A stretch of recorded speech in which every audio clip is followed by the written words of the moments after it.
Ki. Ananta Koti Vaishnavrinda Ki. Namacharya Srila Haridas Thakur Ki. Prem Se Kaho Shri Krishna Chaitanya. Prabhu Nityananda Shri Advaita Gadadhar Srivasadi Gaura Bhaktavrinda Ki. Shri Shri Radha Krishna Gopa Gopinath Shamakun Radhakun Giri Govardhana Ki. Shri Vrindavan Dham Ki. Shri Mayapur Dham Ki. Shri Jagannath Puri Dham Ki. Yamuna Mayi Ki. Ganga Mayi Ki. Tulsi Devi Ki. Bhakti Devi Ki. Shri Harinam Sankirtan Ki.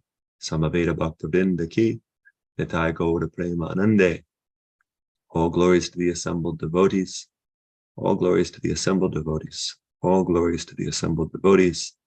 All glories to Sri Guru and Sri Gauranga. All glories to Srila Prabhupada. Nama Om Vishnu Padaya Krishna Krishnaya Bhutale Srimate Bhaktivedanta Swami Nityanamine. Namaste Saraswati Deve Gauravani Prajarine Nirvishesha Shunyavadi Paschatya Deshatarine. This morning we're reading the 23rd verse. Hare Krishna Prabhu Dandavad Pranam. Hare Krishna Mataji, good morning. Happy to be here with all of you.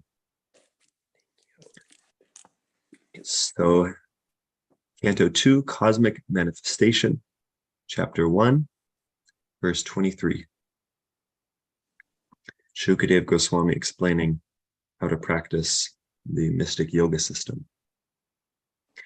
Shri Shuka Uvacha Jitasano Jitashvaso Jitasango Jitendriya Sthule Bhagavato Rupe Manasandhara Yadya Jitasano Jitashvaso Jitasango Jitendriya Sthule Bhagavato Rupe Manasandhara Yadya Jitasano Jitashvaso Jitasango Jitendriya Sthule Bhagavato Rupe Manasandhara Yadya. Please go ahead.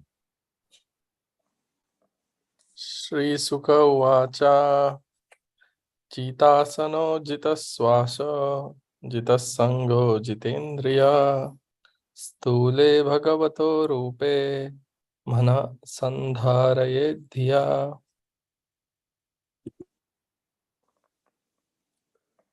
Shri Sukha Uvacha Jitasano Jitasvaso Jitasango Jitendriya Sule Bhagavato Rupe Mana Sandharaya Dhiya. Hare Krishna. Hare Krishna. Sri Sukha Uvacha Jitashano Jitashvasho Jitashanga Jitendriya Sule Bhagavato Rupe Manasandharaye Dhiya. Hare Krishna. Shri Shuka Uvacha Jitasano Jitasvaso Jitasango Jitendriya Stule Bhagavato Rupe Mana Sandharye Dhya. Hare Krishna. Thank you. Shri Sukha Uvacha Jitasano Jitasvaso Jitasango Jitendriya Sthule Bhagavato Rupe Manasandhara Yedhiya.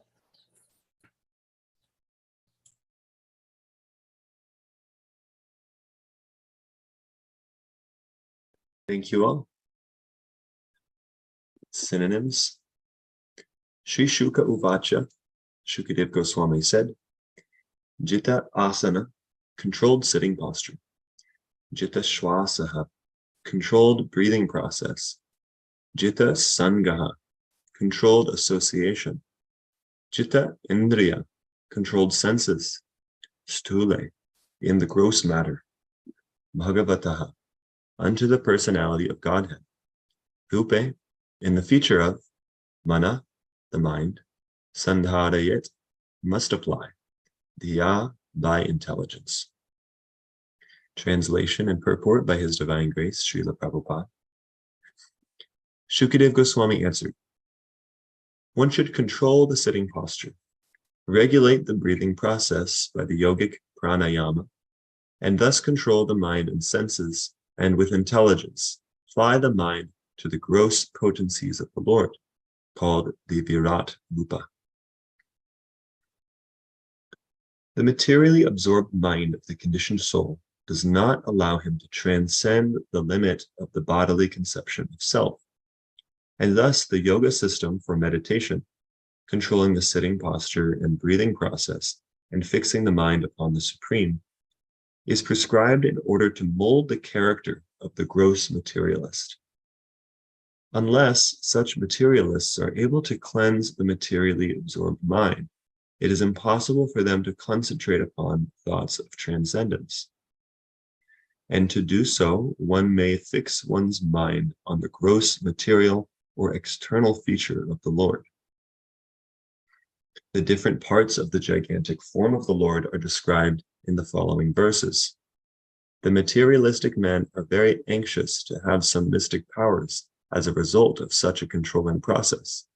But the real purpose of yogic regulations is to eradicate the accumulated dirty things like lust, anger, avarice, and all such material contaminations.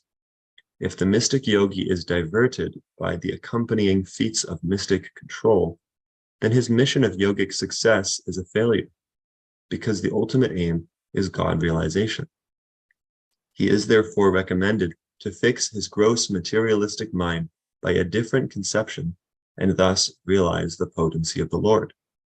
As soon as the potencies are understood to be instrumental manifestations of the transcendence, one automatically advances to the next step, and gradually the stage of full realization becomes possible for him.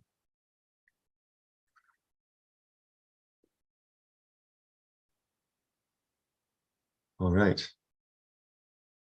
Om Jnana-timirandasya Jnananjana Shalakaya Chakshuran Militam Jena Tasmai Shri Gurave Namaha Anchakalpa Tarubhyascha Kripa Sindhubhya Evacha Patitanam Bhavanebhyo Vaishnavebhyo Namo Namaha Shri Krishna Chaitanya Prabhu Nityananda Shri Advaita Gadadhar Srivasari Gaura Bhaktivinoda Hare Krishna Krishna Krishna Hare Hare Hare Rama Rama Rama Hare Hare. Again, Shukadev Goswami answered, one should control the sitting posture, regulate the breathing process by the yogic pranayama, and thus control the mind and senses, and with intelligence apply the mind to the gross potencies of the Lord, called the Virat-rupa.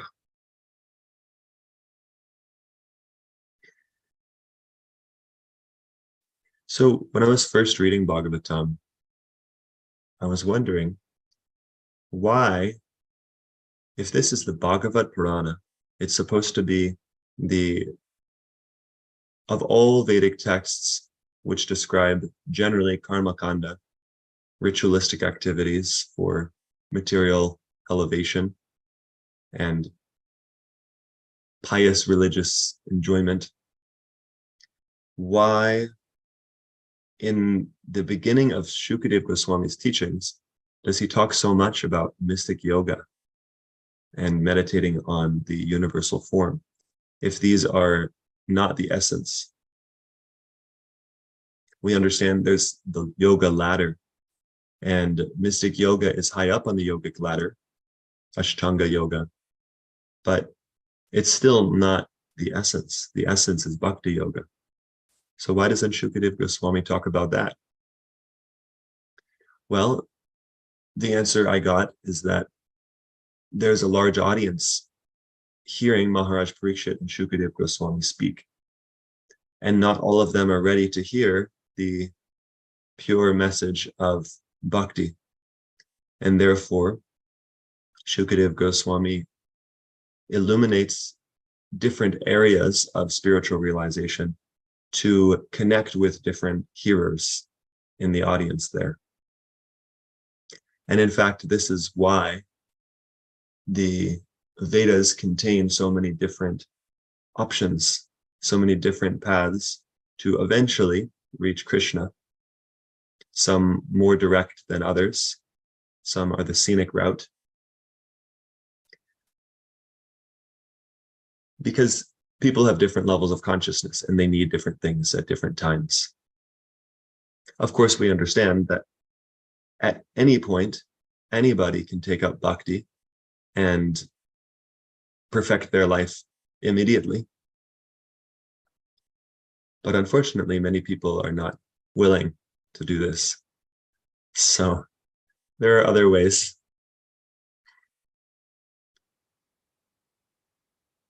And here we're learning about the Ashtanga yoga system. So Shukadeva Goswami is explaining that we should have controlled sitting, controlled breathing, controlled association, and controlled senses. And with intelligence, we should fix our mind on the Lord as he is, as we can perceive him in the material elements. Krishna, of course, is the supreme pure. He is never contaminated by matter. He is the Lord of all energies. Parasya Shaktir Vividaya Shruyate. He is the source of all energies, and he is always the master of them all. There's a wrong idea that God, in his different incarnations, manifests himself in form, like Krishna, Rama, and so on, to enjoy pastimes, but ultimately those forms are temporary and illusory. But this is not understanding who God is, who Krishna is. God never becomes God. God never stops being God. He's never put under illusion. He's always fully conscious of everything. And so we can see God, Krishna explains in the Gita, in this material world, but that doesn't mean that he himself directly is the material elements that we're seeing. He's so kind that because we right now are blind, we're spiritually blind, so we can't perceive him as he is. So he manifests himself in ways that we can perceive him. So the deity form is one way that we can perceive the Lord with our material senses, and we can serve him with our material senses. And in this way, purify our heart and control our senses as described in this verse, and gradually be able to perceive the spiritual energy that the Lord is. He is the source of spiritual energy. He himself is all spirit. He's in the mode of pure goodness, Shuddha Sattva. Now, this meditation that Shukadeva Goswami will describe is very natural for those of us who have material senses and we're trying to connect with God. It's very common now that you hear of people talking about God as the universe. And that's very good, because it's the first step in starting to see God. So people will talk about looking up at the night sky, thinking about the huge planets whirling around, how it's such a wonder that they are orbiting so perfectly, and that there's these forces like gravity and electromagnetism. There's a force that holds atoms together. And so seeing all this, people become inspired. Or even you go into a forest and you see enormous trees, and it inspires a sense of wonder. Or you look at a gigantic body of water, and there's a natural inspiration and sense of calm you feel. You look at a beautiful sunset, you see a rainbow, you see the power of a thunderstorm, And it's amazing. And pious people will think, ah, here is the Lord. And in some tribal cultures, we see people will worship the material elements, or they'll worship the sun as God, or they will worship just some powerful element of nature. And this is, it's in the right direction. It's far from the goal, but it's in the right direction to see these amazing energies, these amazing powers, the Shakti, and to be put into a sense of wonder. Wow, there's something far greater than myself. Because if we are too caught up in our own potencies, then we won't be able to consider potencies greater than ourselves. This is the danger of pride.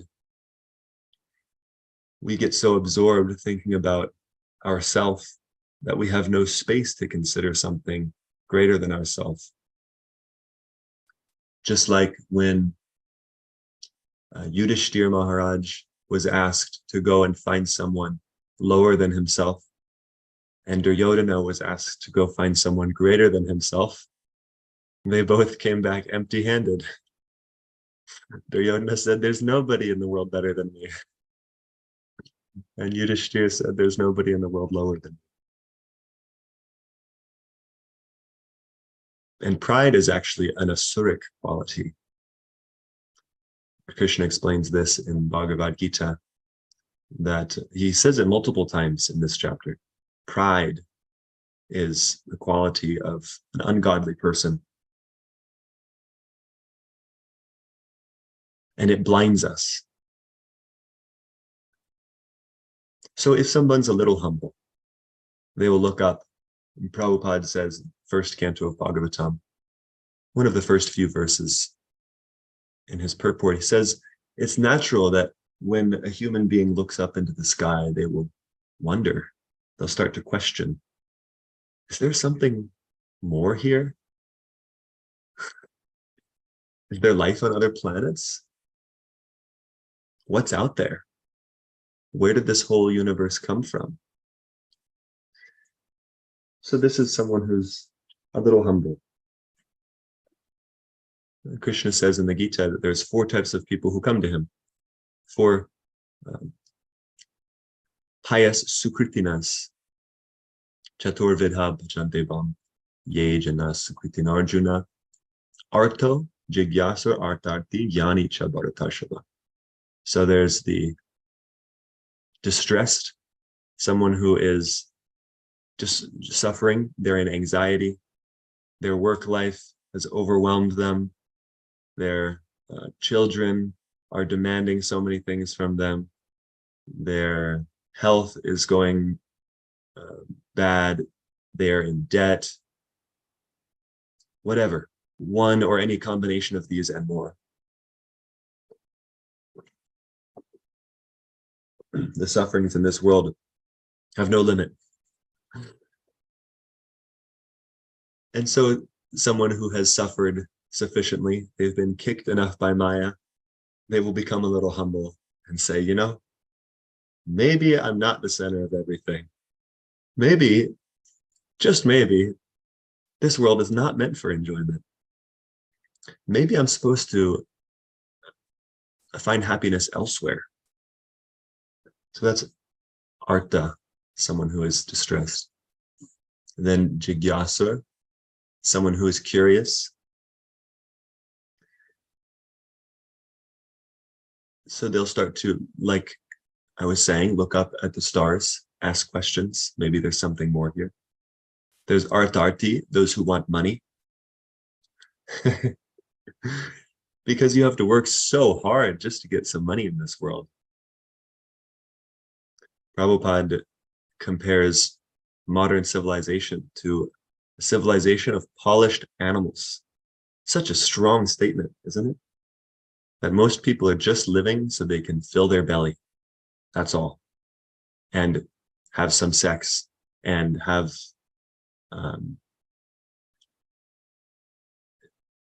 and sleep nicely, and then defend all of this. This is what animals do. Except animals do it on 4 legs. Most humans do it on 4 wheels. Just to fill your belly and have these basic necessities of life, you have to work so hard in today's world. And if that's the only purpose of life, then you're living no better than an animal. So Srila Prabhupada urges us in this very strong language to wake up. Atato Brahma Jigyasa. Now that you have attained the human form of life, inquire about the absolute truth. So someone who's intelligent will realize, just to make money in this world, I have to work so hard.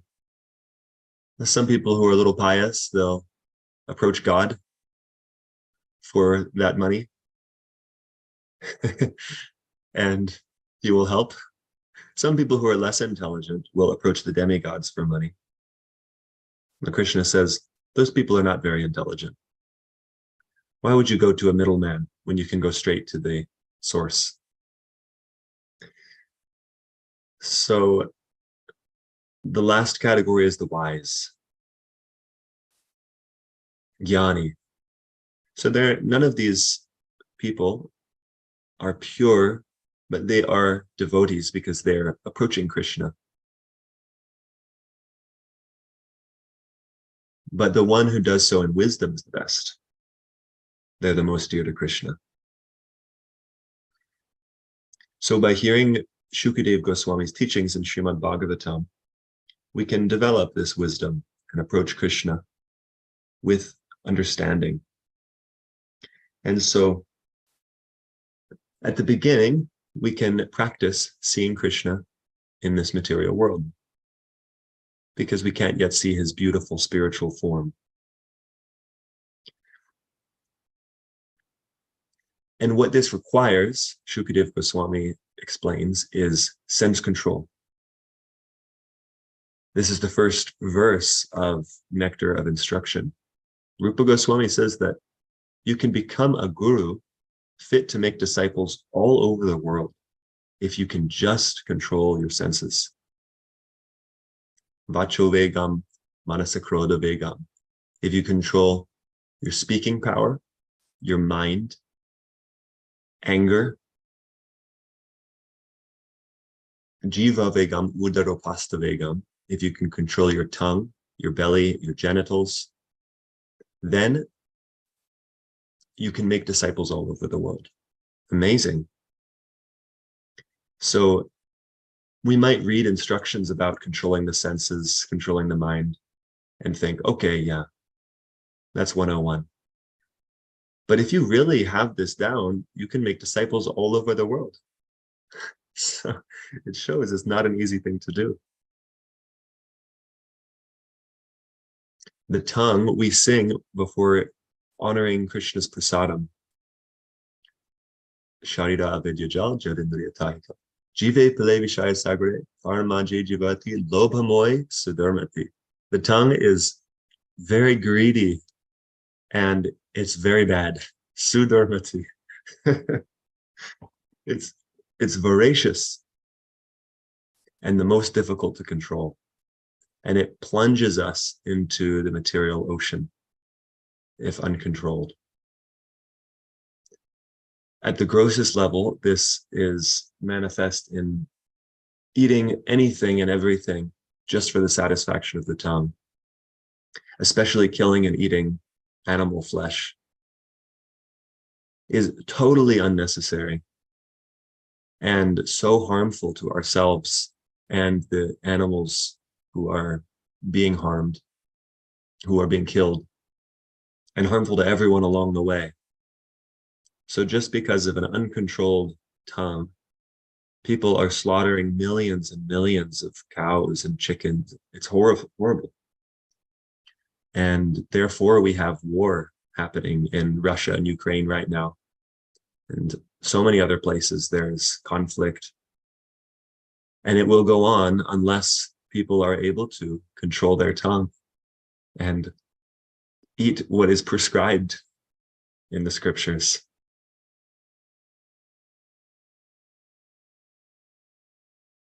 And Srila Prabhupada explains in Ishopanishad that even being a vegetarian still is not the highest, because there's still karma. You're still killing plants. So actually, to really control the tongue, you need prasadam. You need to offer food to Krishna, and then you take his remnants. So it's actually very, very easy in one sense. Krishna makes it so accessible. This is one wonderful way that we can all experience daily, that we can control the tongue just by enjoying, honoring the wonderful prasadam that Krishna provides for us. And if we can control the tongue, then automatically we can control the belly and the genitals and live a very happy life. We will have physical health if we're able to control our senses, and we will be able to help others. Because if we are not controlled, take anger, for example. If you want to help others, Rupa Goswami says, become a guru fit to make disciples all over the world. Okay, that's maybe intimidating at our stage. But if you're a parent, if sometimes people ask you a question at the temple, or if sometimes you give a class here in this group, then you're acting as a guru. And if we're not able to control anger, then we will embarrass ourselves, and we can cause harm to those who are taking guidance from us, especially if it's children or very new devotees. We can lash out and say something hurtful. And we know that words can stick with someone for a long time. Harsh words, especially from a loved one, can stay with you for a long time. So not being able to control anger makes us unfit to give the best guidance to others.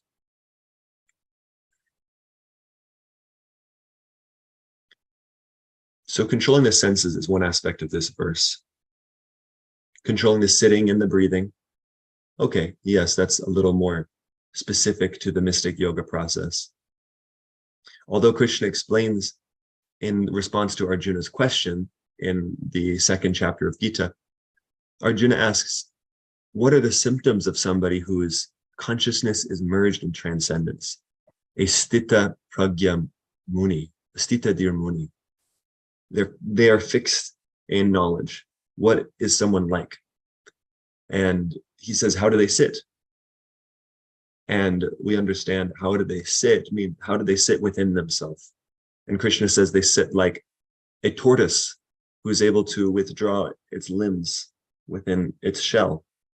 So like that, one who is able to properly sit within themselves is able to control the senses and withdraw them from the sense objects. So this is a simple practice that we can meditate on, is seeing the objects of our senses, something that looks enjoyable, and practice restraining them, pulling our senses back, and not just pulling them back, but pulling them back and then redirecting to Krishna. When we're chanting japa, this is a common challenge. Or when we're in a Bhagavatam class, or when we're reading Bhagavatam, the mind wants to go anywhere and everywhere. And so we have to, like a tortoise, retract the mind and focus it back on the Maha Mantra. So the fourth element of control Shukadeva Goswami describes in this verse is our association. We need to have controlled association. And this one is challenging. It also comes up in Nectar of Instruction twice, in both the positive and the negative. This is a very important instruction. Rupa Goswami would not emphasize it twice if it weren't extremely important. He says, of the 6 things that are harmful to our devotional service, associating with materialistic people is one. And of the 6 things that guarantee pure devotional service, one that are favorable to getting pure devotional service is giving up association of materialistic people. So isn't that interesting? It says, don't associate with materialistic people, and also give up association with materialistic people. Rupa Goswami does this also with the king of all instructions. We should always remember Krishna, and we should never forget Krishna. That's the same thing from the negative. So this is said almost poetically to emphasize the importance. So be very cautious about association. This is a distinguishing quality of one who is a Madhyama Adhikari, one who is a middle-level devotee, who is a preacher, and who is on the path to pure devotional service. And they're able to distinguish properly who to associate with and how to associate with them. So it's a great art, being able to develop the sensitivity to know what to say, how to say it, when to say it, and to whom. Srila Prabhupada was such an expert at this. Perfect discriminatory power to see someone and know exactly what to say that would help them. There's instances where Srila Prabhupada would be walking down the street on a japa walk and just wave and say hello to neighbors and maybe say a few things about their lawn or their home or their dog and nothing more. Nothing about Krishna directly. He met with a race car driver and he talked about cars. He didn't talk about Krishna. But then he would meet some people.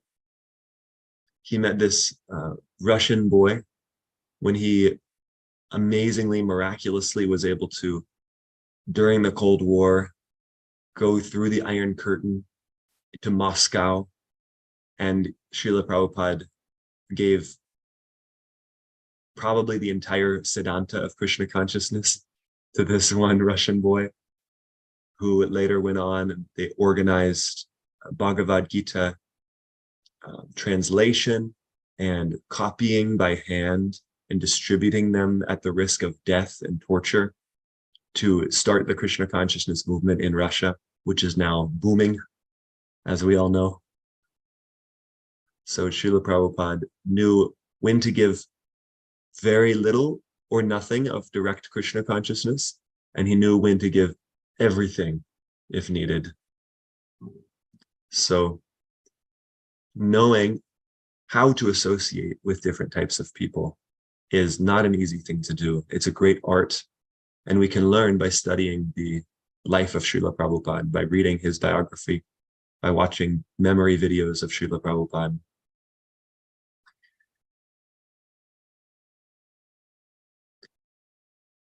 One thing that helps me is taking guidance from those who can see and discriminate better than I can. So a practice I've been doing is, before seriously starting to hear lectures from one individual or take guidance from a devotee, I'll check it with devotees I trust. I'll check that source because they can see better than I can. And so I've had cases where I've said, you know, I'd like to take guidance from this person, or I'd like to hear from this person. And my spiritual masters will sometimes advise me to be cautious. Yes, okay, take guidance here, but take it with a grain of salt. And you can respect this person, but perhaps, you know, it won't be the perfect guidance that you're seeking. So I find this very helpful, is to take guidance in how to associate based on a trusting relationship I already have. So our whole Krishna consciousness is based on trust.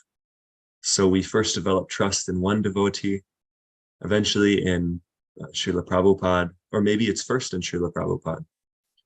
Then we develop trust in a living spiritual master, and we develop this bond of trust.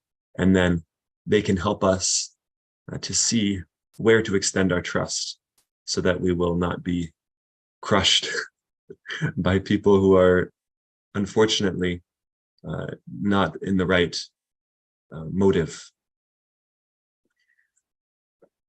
If we're not cautious, we can be very hurt. But at the same time, if we're too closed off to the right association, if we're too doubtful, skeptical, then we won't be able to avail ourselves of the amazing association all throughout the world. So controlling our association is a very important element of devotional service. In fact, it's so important. Sadhu Sangha can give us in one moment, actually not even one moment, a fraction of a moment, we can gain all perfection, sarva siddhihaya, just by lava matra. The briefest association with a pure devotee of the Lord can give us all perfection, just by their glancing at us, just by their praying for us, just by taking the remnants of their prasadam. Pure devotees are so powerful that they can immediately elevate us.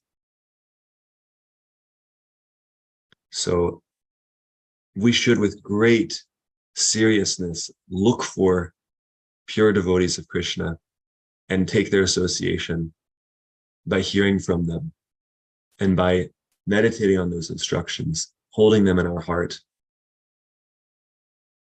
and applying them in our lives. And all the way through our devotional process, Sadhu Sangha is essential. From the very beginning, our whole devotional life starts because some devotee somewhere had mercy on us and gave us a little bit of inclination to come back to Krishna.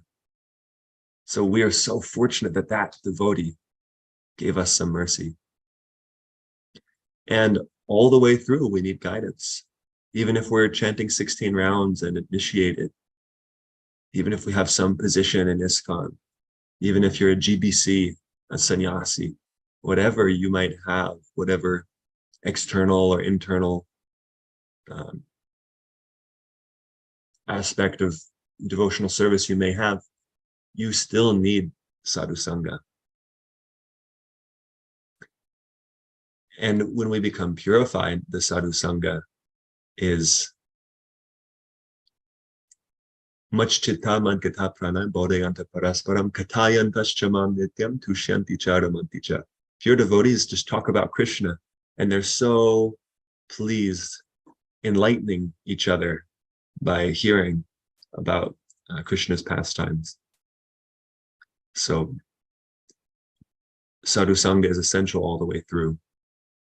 And Rishabhadev explains that association with materialistic people opens the doors to hell.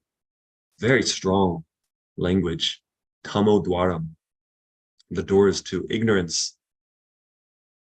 Because people are in ignorance. And if we are spending time with them and hearing from them, and especially taking guidance from materialistic people, then it's bringing us into ignorance. Prahlad Maharaj says this world is a world of the blind leading the blind, and everyone is just falling into a ditch. This is what happens when we follow materialistic people. So we need to be very cautious about our exposure to those who are completely absorbed in material life. And if we do associate with materialistic people, if they're not at all interested in devotional service, especially if they're antagonistic, then we should avoid that association at all costs. But if they are curious, then we should spend time and try to help, not to take their association, but to give help and be kind. So Shukdev Goswami is explaining these 4 areas that we should control: breathing, sitting, association, and senses. And by so doing, we begin to purify our mind, and we're able to fixate it on Krishna.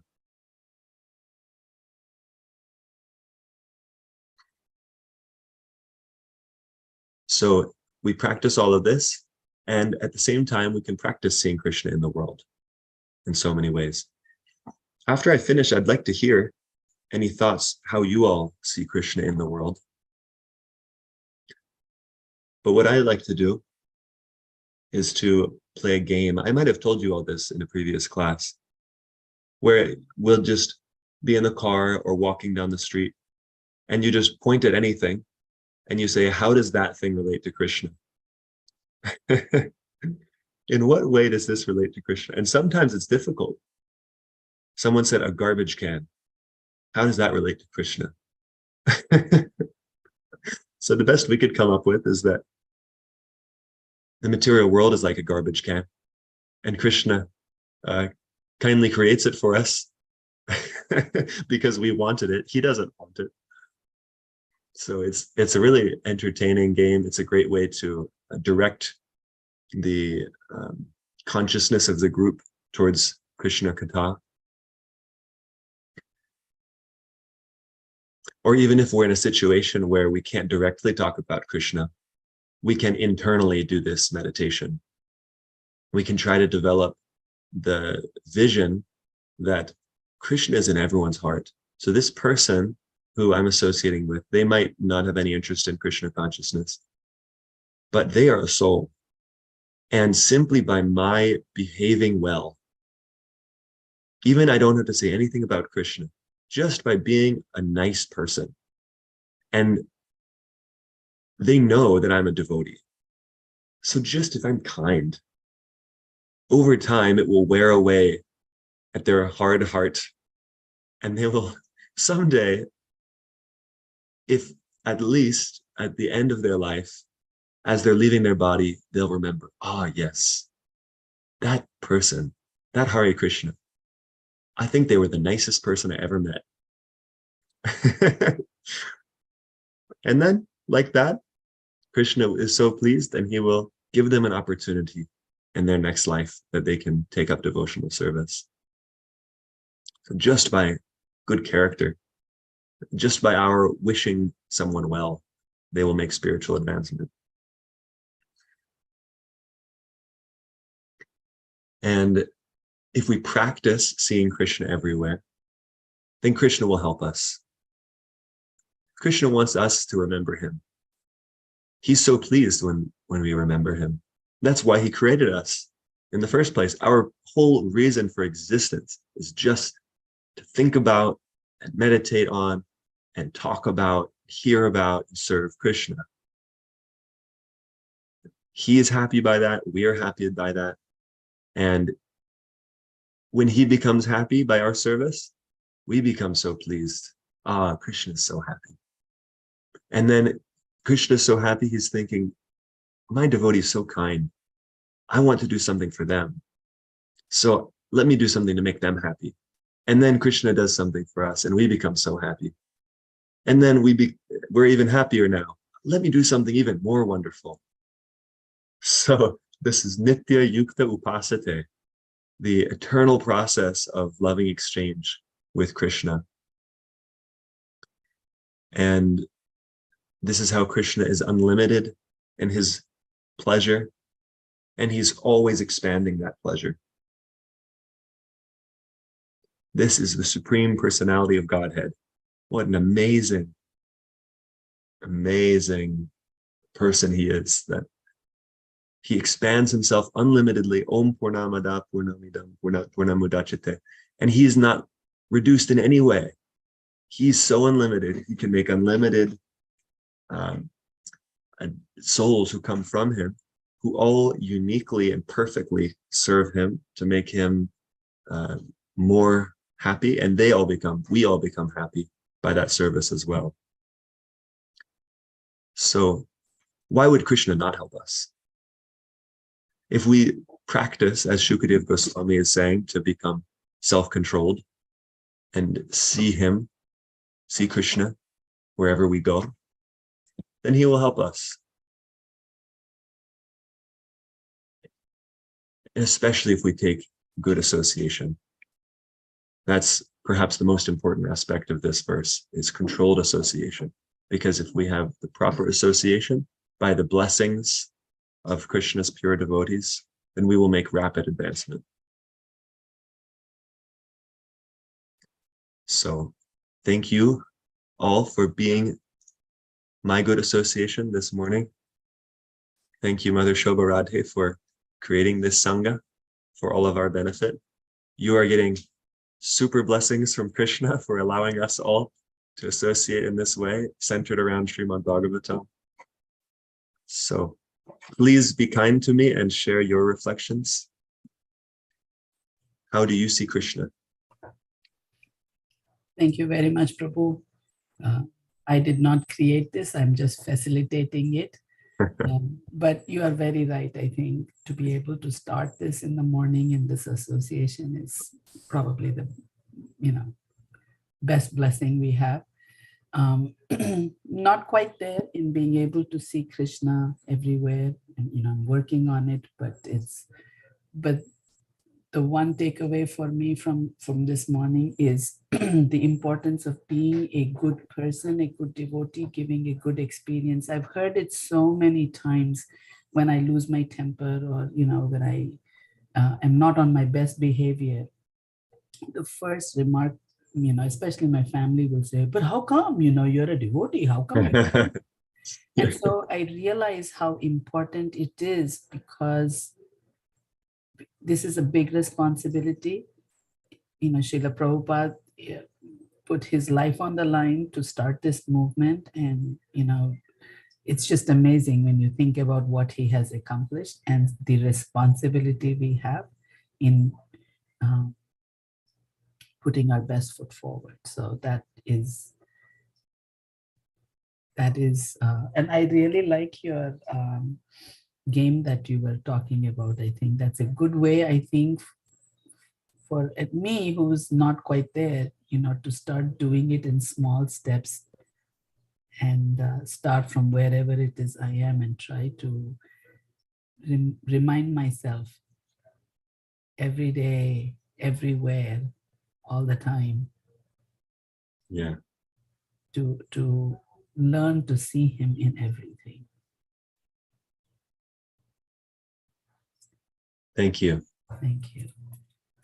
Anybody else, please just raise your hand or unmute yourself. Go ahead, Prabhu. Just a small comment on your comment is that we already naturally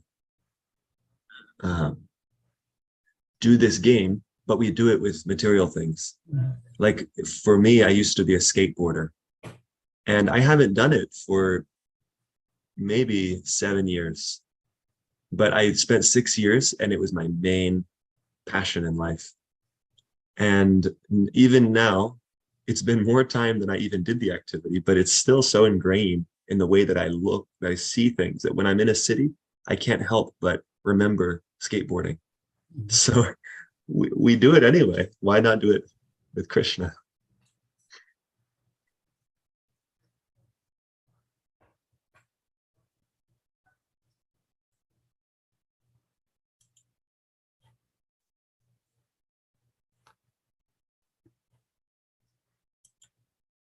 Hare Krishna, Mother Vindhyavali.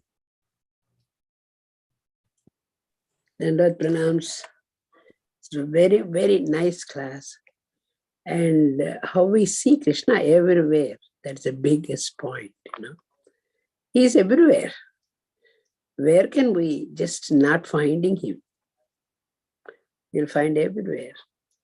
So in that mind, if we see, then we'll see him everywhere. And if we say that somebody must have put that garbage can there, no, that is not the way, actually. A lot of things.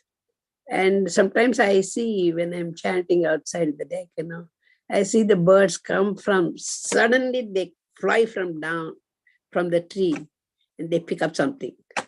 How can they see a small bird from that distance? She sees her food is there.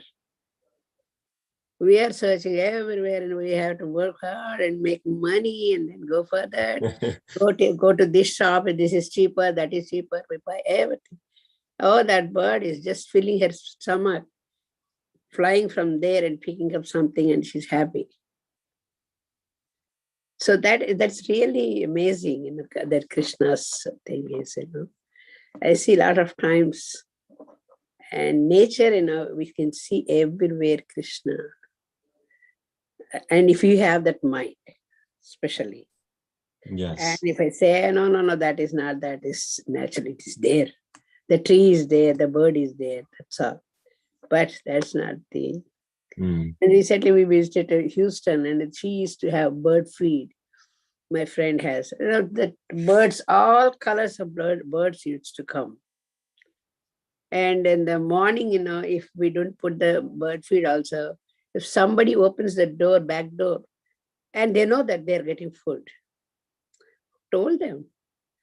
And they come there and they all colors, they will come in big birds, small birds, like that they come. And they just, and then the big ones, you know, they dominate. And they just tell the small birds, get out, I have to eat this. And one bird we saw, small tray, she sits in the center of the tray on the food. She doesn't allow anybody to come. See that? So that also had that tendency. So then we put another tray. Then the small birds, they will come there. But this bird sits and she throws all the food on the floor. Poor birds, they'll come on the floor and then they'll pick it up. So all these things in the watching is really, nature is something. They cannot talk, but they do. So a lot of things are there in this world, Prabhu. And the way your class, you explain something and you take us into that scene to experience what you are saying. And I always do. Last class also you did. I didn't notice that. I didn't note down that one. But you know, last class also you said, you take us through that, you make us to walk through that. And my mind goes, just I'm going there and watching that. So that's a really very good thing you do every time. Thanks to you. You are a lot younger than me, but God bless you to do that all the time. Thank you very much. Thank you very much. Hare Krishna. Hare Krishna. I will Kalpesh Prabhu. Hare Krishna. Accept my humble obeisances. I've nourished Srila Prabhupada. So I joined class late, but when I joined and you were mentioning about the behavior, so like I have been learning that when we are in the interactions and we often, like I'm talking about myself, there is a forgetfulness that everything belongs to Krishna and everywhere. That is the highest realization, ultimate realization a pure devotee can attain. But at the same time, while we are practicing this, this is what nowadays I'm thinking about it, that Bhagavad Gita 3.27, Prakrite Kriyamana Gune Karmani Sarvasya Ahankara Vimud Atma Kartaham Iti Manyate. So the ahankar is like reflection when we don't behave right. The Vimud Atma, like we are actually not thinking that three modes of material nature is testing out, and Maya wants it that you come to them and you do the wrong activity in engaging in Maya, not thinking about Krishna at that time. So that is the forgetfulness, and when we call ourselves a Vaishnava or devotee, then the first thing comes into my mind is Chaitanya Mahaprabhuji teaching, and then he told like give respect to everyone, even though people don't give respect to others. Like they don't give you, you still give it. He's not only talking about humans itself, but he's talking about all living entities here. So it's most important that everything which we see around us is kind of made up of some or other way of living entities. But our most exchange in this world and transactions are with human itself. Like in this like in the material world, we have to interact a lot with humans. Yeah. So I somehow thinking, this that how like this is what came in my mind.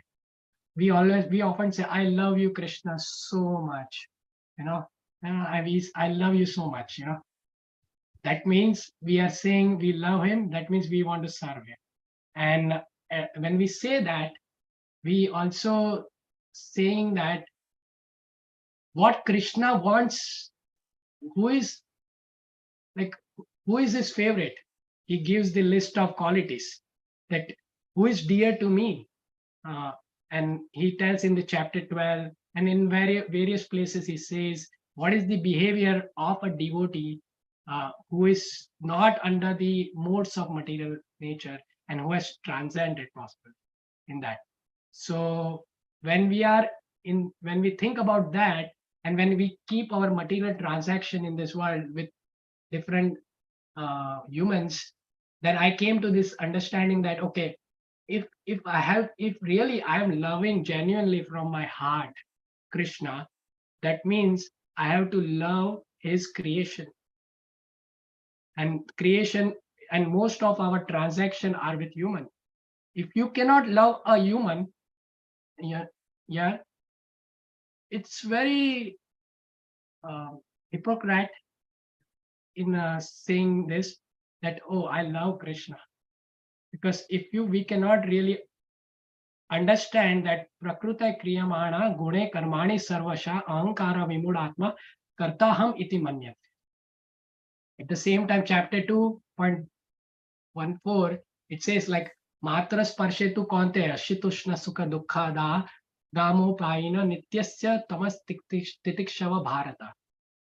Where it says that in proper discharge of duty, even though the behavior is not right, and other one is Maya is testing out, we still have to tolerate, because this is the non-permanent appearance of happiness and distress. This world is made that way, with dualities. And when we think about these two words and meditate and apply to every interactions, then probably our heart slowly gets cleansed, because how much we can find a good, like when we say about association, I think a lot of hard. We want to stay in a devotee association, that is very right, we have to. But in the modern world, modern civilization in which we live, it's very difficult to find those association at the first place. But even though we find it, even in the devotee communities, we may be still carrying our anarthas, and that may also create the behavior issue. That is possible, but it can be restrained and it can be corrected when we understand that we are here to subdue, like we are here to change ourselves, and that is what we seek here.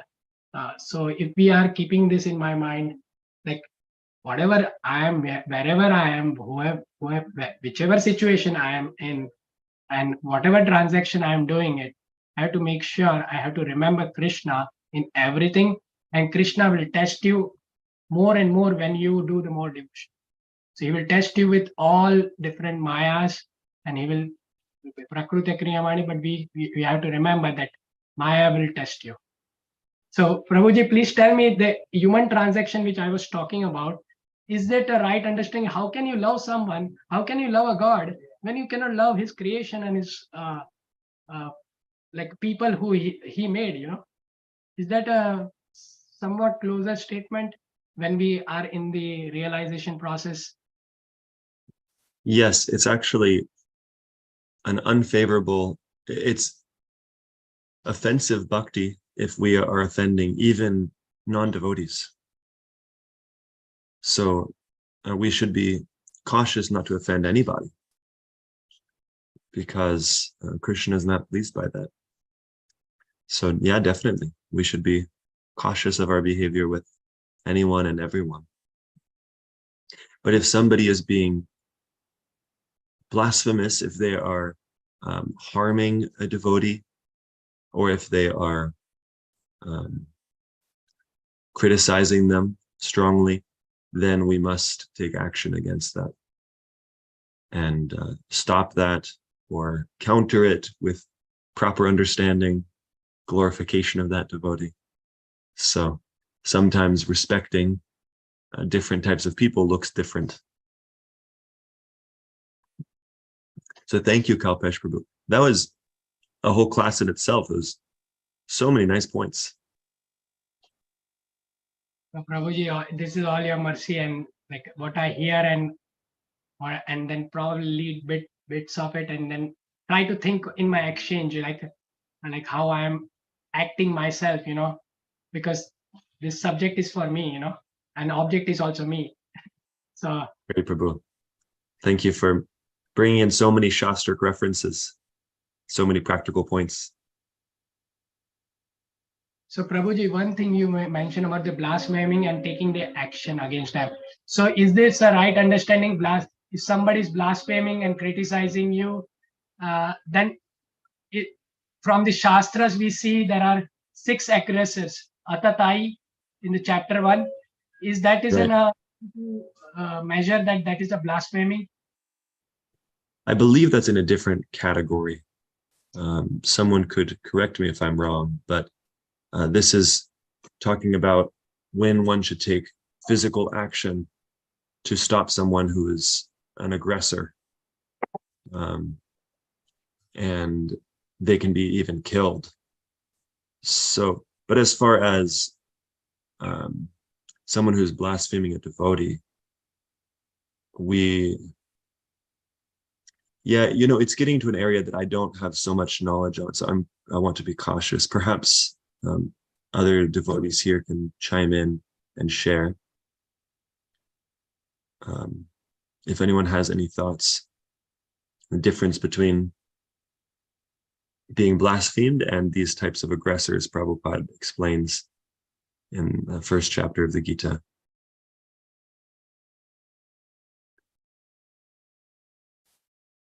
Dronacharya Prabhu, perhaps? Yes, Shamagori Mataji. No, Dronacharya Prabhu is going, that's fine. Okay. Hare Krishna, I'm in a place where I can't really talk too much, but I'm enjoying the conversation. I can't really speak so much. Okay. Right. But thank you. No problem. Thank you, Prabhu. Shamagori Mataji, please. Yeah, about that 6 aggressors and the blasphemy, it is in chapter 1, verse 36, that the 6 aggressors was given in reference to the sin that Arjuna was saying that sin will overcome if we do. Mm-hmm. And Prabhupada in the purport gave the list of 6 aggressors should be killed. But and the difference between that aggressors and blasphemy, like blasphemy, so there comes the difference between sin and offense. Okay. So it's the difference between aparad and papa. Mm-hmm. Okay. So yeah, it's something I have not so much knowledge on. That's why I'm being cautious here. But thank you for clarifying the difference.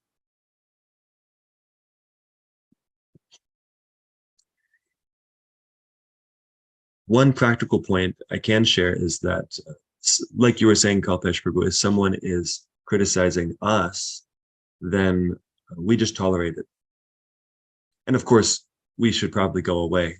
If it's hard for us to handle, we don't have to just sit there and be hurt by someone. And we should avoid their association if they're being very hurtful. But if it's to some other devotee, then we need to take action to help them.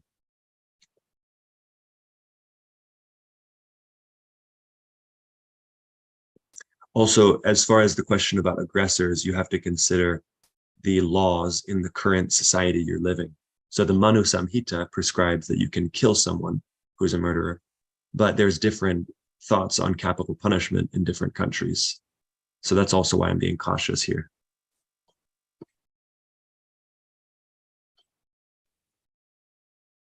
All right.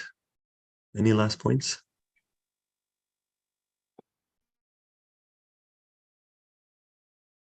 I really appreciate all of your association. Thank you for the opportunity to share something that I've heard. Thank you. Thank you very much, Prabhu. We'll see everybody tonight for the Prabhupada Leela night, and then tomorrow morning again for another Bhagavatam class. Thank you again, everybody. Have a wonderful Krishna conscious day. Thank you very much, Prabhu, for nice class. Hare Krishna. Keep Thank giving you. this. Thank you, Brhat-mdanga. Thank you, Prabhu. All glories to Srila Prabhupada.